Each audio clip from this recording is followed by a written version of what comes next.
Hotel की manager जिस बुजुर्ग को भिखारी समझकर सबके सामने अपमानित कर रही थी, असल में वह ना तो भिखारी था ना ही गरीब, बल्कि इतना बड़ा आदमी था जिसकी किसी ने कल्पना भी नहीं की थी। और जब उसकी सच्चाई सामने आई तो ऐसा हुआ कि पूरे होटल के होश उड़ गए। सुबह के ठीक 11 बजे शहर के सबसे बड़े 5 सितारा होटल में एक बुजुर्ग साधारण कपड़े पहने होटल की ओर बढ़ रहे थे। नाम था गंगा प्रसाद। उनके हाथ में एक पुराना सा झोला था, लेकिन जैसे ही वहां होटल के गेट पर पहुंचे, गार्ड के माथे पर तुरंत शिकन आ गई। गार्ड ने सामने आकर रास्ता रोकते हुए कहा, बाबा आप यहां कहां आ गए? क्या काम है आपका यहां? गंगा प्रसाद ने हल्की मुस्कान के साथ कहा, बेटा मेरी यहां बुकिंग है, बस उसी के बारे में पूछना था। गार्ड ने हंसते हुए अपनी साथी से कहा, अरे देखो तो, बाबा कह रहे हैं इनकी यहां बुकिंग है।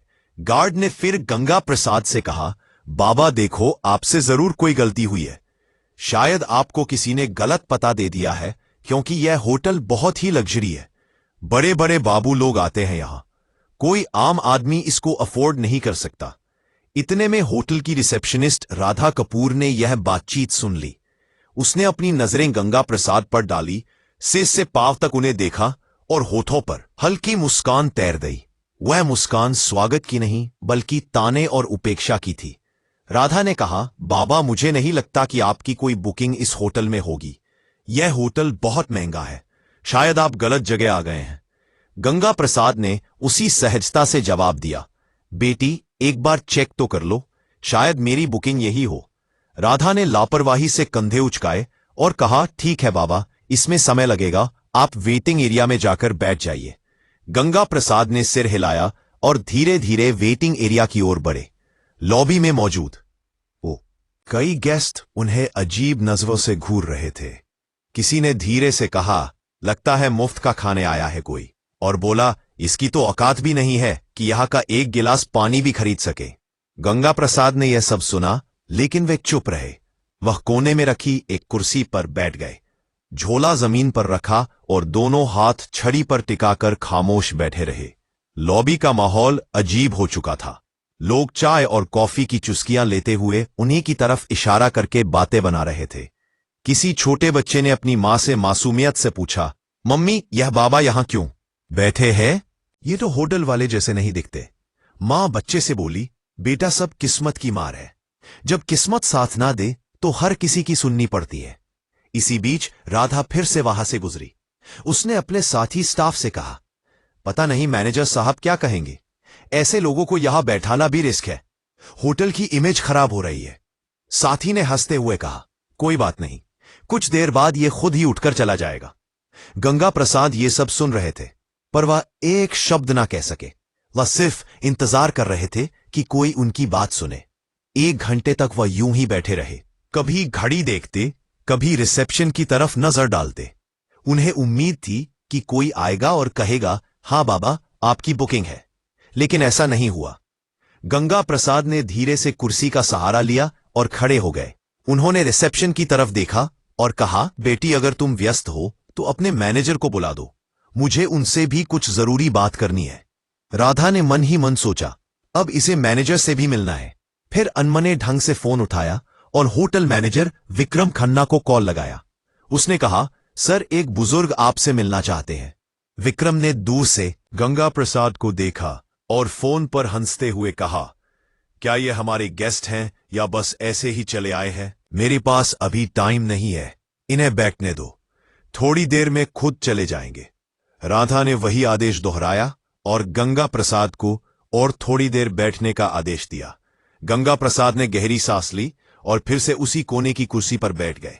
सारी नजरों का बोझ उनके कंधों पर था, लेकिन उनकी आंखों में अब भी वही सब्र था, मानो कह रहे हो, सच को छिपाया जा सकता है पर रोका नहीं जा सकता।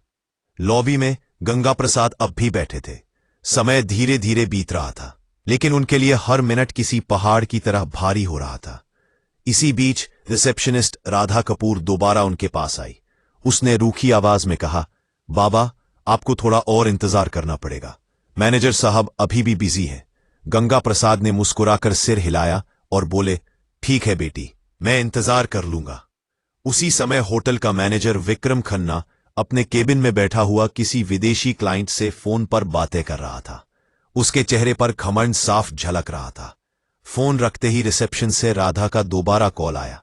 राधा ने कहा, सर, वो बुजुर्ग अब भी लॉबी में बैठे हैं, आप एक बार उनसे मिल लीजिए। विक्रम ने हंसते हुए कहा, बैठा रहने दो, थोड़ी देर में थक जाएगा और खुद चला जाएगा। मेरे पास ऐसे फालतू लोगों के लिए वक्त नहीं है। तभी वहां एक छोटा कर्मचारी आया। नाम था रोहन शर्मा। वह होटल का बेल बॉय था। उसने गंगा प्रसाद को देखा। लॉबी में सब उनका मजाक उड़ा रहे थे, लेकिन रोहन की आंखों में उनके लिए सम्मान था। वह धीरे से पास आकर बोला, बाबा, आप कब से बैठे हैं? क्या किसी ने आपकी मदद नहीं की? गंगा प्रसाद ने मुस्कुराकर उसकी ओर देखा और कहा, बेटा, मैं मैनेजर से मिलना चाहता हूं, पर लगता है वह व्यस्त है। रोहन का चेहरा कस गया। वह बोला, बाबा, आप चिंता मत करो, मैं अभी उनसे बात करता हूं। गंगा प्रसाद ने सिर हिलाया। तुम्हारा बहुत धन्यवाद, भगवान तुम्हें सुखी रखे। रोहन तेज कदमों से मैनेजर के केबिन की ओर गया। दरवाजे पर पहुंचते ही उसने नॉक किया और अंदर चला गया। विक्रम खन्ना ने इशारे से पूछा, क्या बात है? रोहन ने आदर से कहा, सर, लॉबी में एक बुजुर्ग बैठे हैं, वो आपसे मिलना चाहते हैं। विक्रम ने भौहें चढ़ाई और ठंडी आवाज में बोला, रोहन, तुम्हें कितनी बार कहा है कि फालतू लोगों से दूर रहो। वो कोई गेस्ट नहीं है, शायद भूला भटका कोई आया है। रोहन ने धीरे से कहा, लेकिन सर, उन्होंने कहा है कि उन्हें आपसे जरूरी बात करनी है। विक्रम हंस पड़ा, अरे जरूरी बात? तुम्हें अंदाजा भी है यहां कितने करोड़ का कारोबार होता है और तुम मुझे ऐसे बाबा से मिलवाना चाहते हो? रोहन चुप रहा, लेकिन अंदर से दुखी था। उसने सोचा, इंसान को उसकी शक्ल देखकर कैसे ठुकराया जा सकता है? क्या बड़े पद पर बैठने से किसी को इंसानियत भूल जानी चाहिए? विक्रम ने सख्त आवाज में कहा, रोहन, तुम अपना काम करो, यह मामला तुम्हारे बस का नहीं है। रोहन ने सिर झुकाया और बाहर चला आया।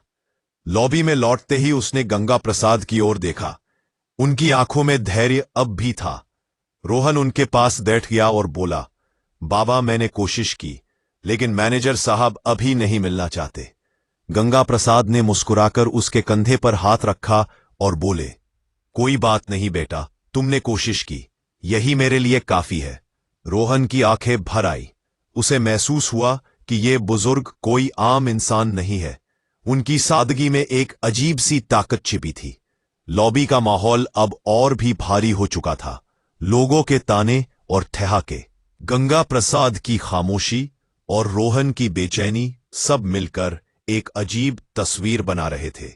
करीब 1 घंटा बीत चुका था। गंगा प्रसाद अब भी उसी कुर्सी पर बैठे थे।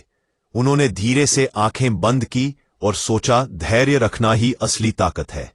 लेकिन अब समय आ गया है कि सच्चाई सामने आए। होटल की घड़ी ने 12 बजे बजाए। गंगा प्रसाद अब और चुपचाप बैठ नहीं पाए। उन्होंने धीरे से अपनी छड़ी उठाई, झोला कंधे पर टांगा और रिसेप्शन की तरफ बढ़ गए। लॉबी में बैठे कई लोगों ने फिर से ताने कसे। देखो देखो बाबा, अब मैनेजर से लड़ने जा रहे हैं। रिसेप्शन पर खड़ी राधा कपूर ने उन्हें आते देखा। उसने झुंझलाकर कहा, बाबा, आपको कहा था ना, इंतजार कीजिए, मैनेजर अभी बिजी है। गंगा प्रसाद ने उसकी ओर देखा और नरम आवाज में बोले, बेटी, बहुत इंतजार कर लिया, अब मैं खुद ही उनसे बात कर लूंगा।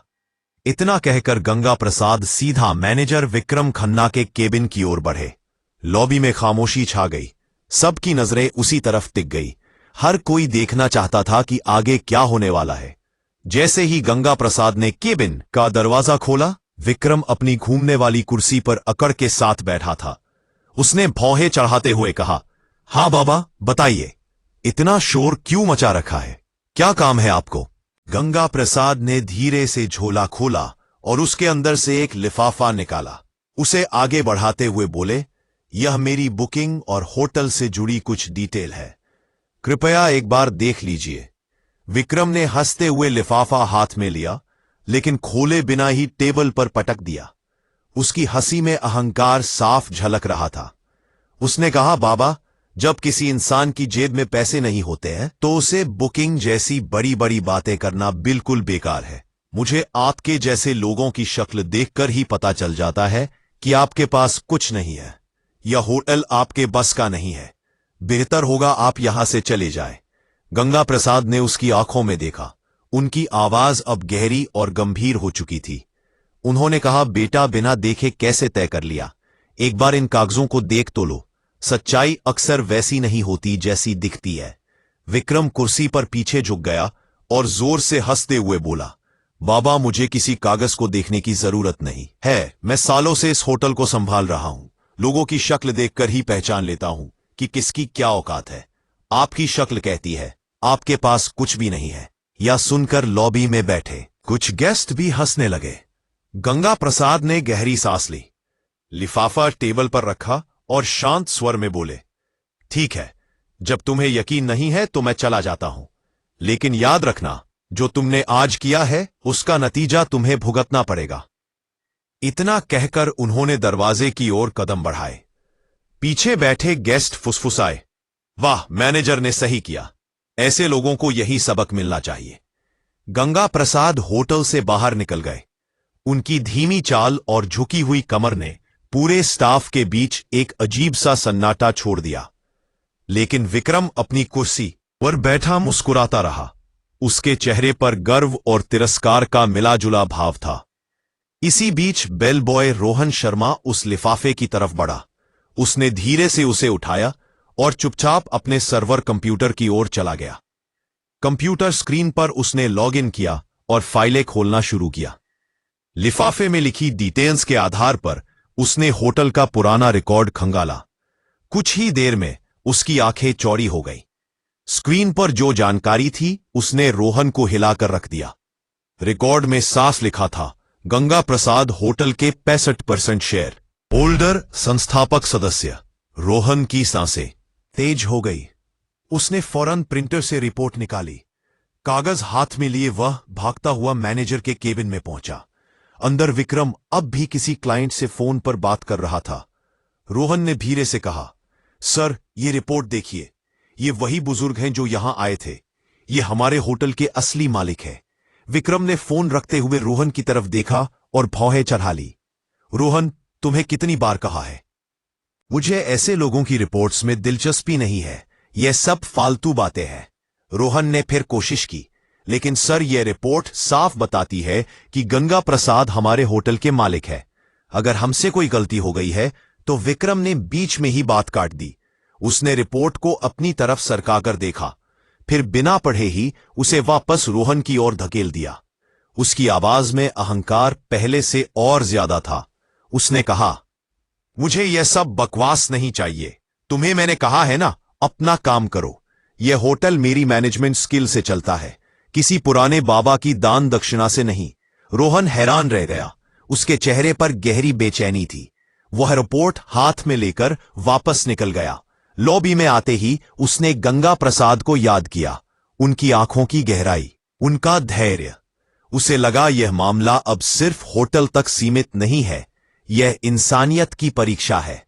धीरे धीरे शाम होने लगी। गेस्ट अपने अपने कमरों में चले गए। स्टाफ अपने काम में लग गया। लेकिन रोहन के दिल में हलचल बढ़ती गई। उसे यकीन था कल का दिन इस होटल की तस्वीर बदल देगा। अगली सुबह का नजारा बिल्कुल अलग था। होटल के हर कोने में हलचल थी। स्टाफ आपस में धीरे धीरे फुसफुसा रहे थे। किसी ने कहा, कल जो बाबा आए थे, शायद उनके बारे में कोई बड़ी बात है। दूसरे ने जवाब दिया, हां, सुना है वह होटल के बड़े शेयर होल्डर हैं। यह खबर धीरे धीरे पूरे होटल में फैल चुकी थी, लेकिन किसी को अब भी भरोसा नहीं हो रहा था। सबके मन में सवाल था, क्या सच में वह बुजुर्ग इस आलीशान होटल के मालिक हो सकते हैं? 20 बजते ही बखीर लगाम भरते हुए होटल के मुख्य द्वार से वही साधारण कपड़े पहने बुजुर्ग गंगा प्रसाद अंदर आए। लेकिन इस बार वह अकेले नहीं थे। उनके साथ एक सूट बूट पहना अधिकारी था, जिसके हाथ में काले रंग का ब्रीफकेस था। सभी की नजरें एक ही पल में उसी दिशा में टिक गई। गार्ड, रिसेप्शनिस्ट और बकीर पर बसे एक पल पल हिस्सा बॉथ। उनकी नजरें एक ही पल में उसी दिशा में टिक गई। गार्ड, रिसेप्शनिस्ट और बकीर पर बसे एक पल पल हिसाब बात। बोर्ड और पुस्तक रंगे के बाद वेटर सब सन्नाटे में खड़े रह गए। कल जिन्हें सबने अनदेखा किया था, आज वही शख्स होटल में किसी सम्राट की तरह प्रवेश कर रहे थे। गंगा प्रसाद ने सीधे हाथ से इशारा किया, मैनेजर को बुलाओ। आवाज में अब कोई नरमी नहीं थी, बल्कि एक आदेश की कठोरता थी। थोड़ी ही देर में विक्रम खन्ना बाहर आया। उसके चेहरे पर हल्की घबराहट थी, लेकिन अहंकार अब भी बाकी था। वह आधा मुस्कुराकर बोला, जी बोलिए बाबा, आज फिर आ गए? गंगा प्रसाद ने उसकी आंखों में देखा और ठंडी आवाज में कहा, विक्रम खन्ना, मैंने कल ही कहा था, तुम्हें अपने कर्मों का नतीजा भुगतना पड़ेगा। आज वह दिन आ गया है। विक्रम सब पका गया। उसने हंसी में बात टालने की कोशिश की। गंगा प्रसाद के साथ आए अधिकारी ने ब्रीफ केस खोला, उसमें से मोटी फाइल निकाली और सबके सामने टेबल पर रख दी। उसने जोर से कहा, यह डॉक्यूमेंट साफ बताते हैं इस होटल के 65% शेयर गंगा प्रसाद के नाम पर है। असल मालिक वही है। पूरा स्टाफ स्तब्ध रह गया। राधा कपूर के हाथ कांपने लगे। लॉबी में मौजूद गेस्ट्स ने एक दूसरे को देखा और फुसफुसाए, यह तो सच में मालिक है। हमसे कितनी बड़ी भूल हो गई। गंगा प्रसाद ने अपनी छड़ी जमीन पर टिका दी। उनकी आवाज अब तेज और दृढ़ थी। विक्रम खन्ना, आज से तुम इस होटल के मैनेजर नहीं रहोगे। तुम्हारी जगह अब रोहन शर्मा इस पद को संभालेगा। विक्रम गुस्से से कांपते हुए बोला, आप होते कौन हैं मुझे हटाने वाले? ये होटल मैं सालों से चला रहा हूं। गंगा प्रसाद गरजते हुए बोले, ये होटल मैंने बनाया है। इसकी नींव मेरी मेहनत से रखी गई थी। मैं चाहूं तो तुम्हें एक पल में बाहर का रास्ता दिखा सकता हूं, पर दंड स्वरूप तुम्हें फील्ड का काम दिया जा रहा है। अब वही काम करो जो तुमने दूसरों से करवाया है। गंगा प्रसाद ने रोहन को पास बुलाया। उन्होंने उसके कंधे पर हाथ रखते हुए कहा, तुम्हारे पास धन नहीं था, लेकिन दिल में इंसानियत थी। यही असली काबिलियत है, इसलिए तुम इस पद के हकदार हो। रोहन की आंखों से आंसू बह निकले। वह भावुक होकर बोला, साहब, मैंने तो बस इंसानियत निभाई थी। गंगा प्रसाद मुस्कुराए, यही सबसे बड़ी योग्यता है बेटा। फिर उन्होंने रिसेप्शनिस्ट राधा कपूर की ओर देखा। उनकी नजर इतनी कठोर थी कि राधा कांप गई। गंगा प्रसाद बोले, राधा, तुम्हारी यह गलती पहली है, इसलिए तुम्हें माफ कर रहा हूं। लेकिन याद रखना, इस होटल में कभी किसी को उसके कपड़ों से मत आंकना। हर इंसान की इज्जत बराबर है। राधा ने हाथ जोड़ लिए और रोते हुए कहा, मुझे माफ कर दीजिए, आगे से ऐसा कभी नहीं होगा। गंगा प्रसाद ने चारों तरफ देखा और ऊंची आवाज में कहा, सुन लो सब लोग, यह होटल सिर्फ अमीरों का नहीं है। यहां इंसानियत ही असली पहचान होगी। जो भी अमीर गरीब का फर्क करेगा, वह इस जगह पर रहने लायक नहीं होगा। लॉबी में मौजूद गेस्ट्स ने जोरदार तालियां बजाई। हर कोई गंगा प्रसाद को सम्मान की नजरों से देख रहा था। जो कल तक उन्हें तुच्छ समझ रहे थे, आज वही उनके आगे झुक गए। गंगा प्रसाद ने अंत में कहा, असली अमीरी पैसे में नहीं, सोच में होती है। अगर सोच बड़ी हो तो इंसान खुद ही बड़ा बन जाता है। इतना कहकर वह अधिकारी के साथ होटल से बाहर निकल गए। पीछे खड़े स्टाफ और गेस्ट्स देर तक उनकी ओर देखते रहे और मन ही मन सोचते रहे, मालिक ऐसा होना चाहिए जो दूसरों को उनकी इंसानियत से पहचाने, ना कि उनके कपड़ों से।